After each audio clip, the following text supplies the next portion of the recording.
Good morning, student. Today we are going to study about the relationship between conjunction function and saving function. My dear student, it is very important to know what is the relationship between conjunction function and saving function. My dear, actually, when you have to solve the numerical question of this chapter, you have to know that exact relationship between these two functions. First, you have to dial the first situation. Did you remember when income earned by any economy is going to be distributed into two things: consumption plus saving. Simple. When income earned by any economy, that can be used for the consumption and saving. Okay. The second thing is that how to calculate the relation between consumption function and saving function. Consumption function is also known as propensity to consume, okay, and saving function is also known as propensity to save. So you have to here y is equal to income, y is equal to income, C is equal to consumption, okay, S is equal to saving. Simple. Y is equal to income, C is equal to saving. It means that simple.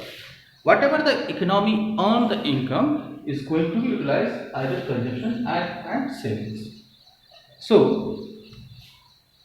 this is the equation. You can say that the linear equations also. Y is equal to C plus S. When you divide both sides, it is called LHS RHS. When you divide both sides by y, dividing both sides by y means income. Okay, what do you get? Y upon y, C upon y, S upon y. Did you observe what will happen? Y cancel, you get 1. C upon y is what? C upon y is, that is called APC. Okay, APC, that is called average propensity consumed. Did you remember? APC. And S upon y is APS, that is average propensity to save. So what is the new equation form? APC plus APS is equal to 1. You can also write that when you have to calculate APC is equal to 1 minus APS. When you calculate APS, you have to calculate 1 minus APC.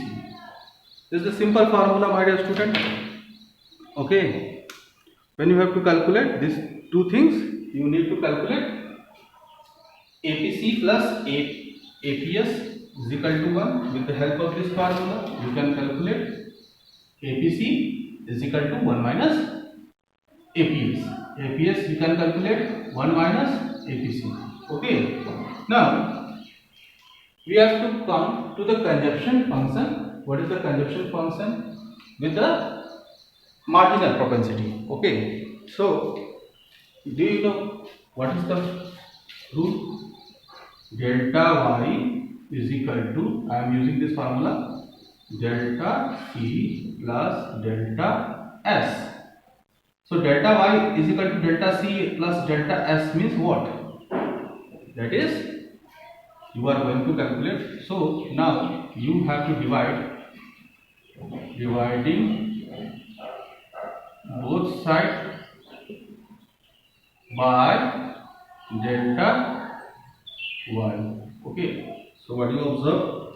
Delta y upon delta y, delta C upon delta y plus delta S upon delta y.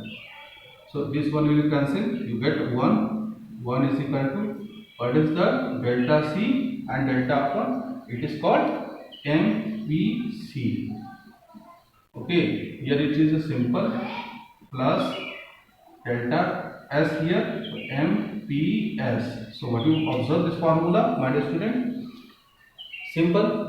In an economy, MPC plus MPS is equal to always 1. Okay.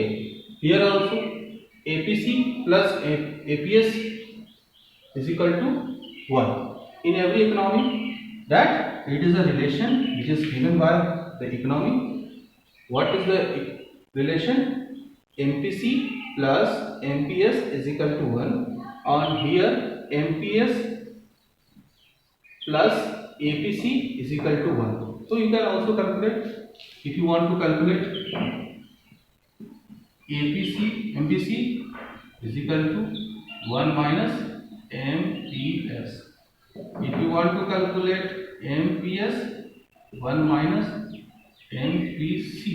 So, my dear student, it is very important to know this all the formula. Once we have to recall all those things what we have to study, simply recall. See, we have already studied about relationship between consumption and saving function. You know that income is equal to consumption plus saving. Okay. Y is equal to income, C is equal to consumption, S is equal to saving. In the first equation, what do we have to do? LHS is equal to RHS. Okay. Both sides dividing both sides by Y. Y is means income. If you are dividing Y by upon Y is equal to 1. C upon Y is equal to APC. S upon Y is equal to APS. You can derive another formula also. APC is equal to 1 minus APS. Okay. So my dear student, in an economy, whatever you have studied, the coming numerical, you can solve this with the help of this formula also. See, next, when you are going to calculate marginal propensity to consume and marginal propensity to save, delta Y means change in income, delta C means change in consumption, delta S means change in saving. So dividing both sides by change in income, that is delta Y upon delta Y is equal to 1, delta C upon delta Y is equal to MPC, delta S upon delta Y is equal to MPS. So you can also derive the formula MPC is equal to 1 minus MPS. MPS is equal to 1 minus MPC. So it is very easy formula. So I hope you have already understand this topic. So keep remember for solving the numerical.